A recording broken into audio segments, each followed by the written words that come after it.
লিসার কাছে প্রথমে 7টি চকলেট ছিল।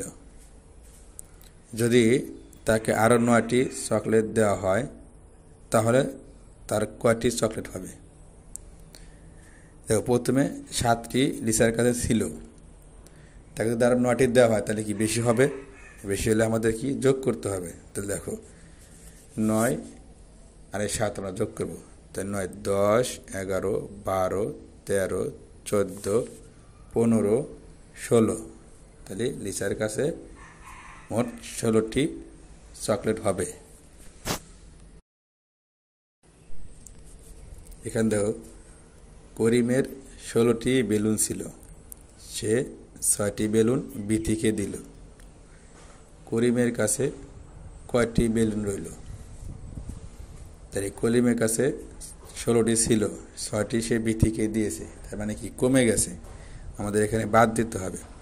তাহলে আমরা কীভাবে বাদ দেবো? দেখো, আমরা ডান দিক থেকে বাদ দিয়ে আসবো। এই 6 বেদ থেকে এই 6 বাদ দিলে কত থাকে? 0। আমরা এখানে 0 বসাবো।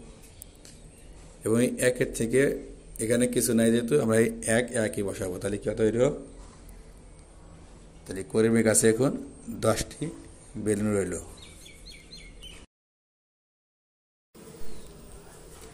রাজু দোকান থেকে 19টি চকলেট কিনল। এর থেকে 9টি চকলেট তার বোনকে দিল। তার কাছে কয়টি চকলেট রইল? তাই রাজু কিনেছে 19টি, তার বোনকে দিয়েছে 9টি, তাহলে কি কমে গেছে? তাহলে বাদ দিতে হবে আমাদের। আমরা এখন বাদ দিব, বিয়োগ করব। এই 9-এর বেদ থেকে এই 9 বাদ দিলে কয়টি থাকে? 0।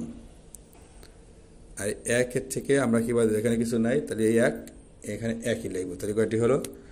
10টি। রাজুর কাছে এখন 10টি চকলেট রইল। দিতির 15টি রং পেন্সিল ছিল। 5টি রং পেন্সিল তার ছোট ভাইকে দিল। তার কাছে কয়টি পেন্সিল রইল? তাহলে দেখো, দিতির 15টি ছিল, 5টি তার ভাইকে দিয়ে দিছে, মানে কি কমে গেছে, বাদ দিতে হবে আমাদের। তাহলে আমরা এখন বিয়োগ করব। তাহলে 5-এর বেদ থেকে 5 বাদ দিলে করে থাকে 0। আমরা এখানে 0 লিখব। আর 1-এর থেকে আমরা কি বাদ দেবো? এখানে কিছু নাই যেহেতু, তাহলে এই 1-1ই বসাবো, অর্থাৎ 10টি। তাই দিতির কাছে 10টি রং পেন্সিল রইল।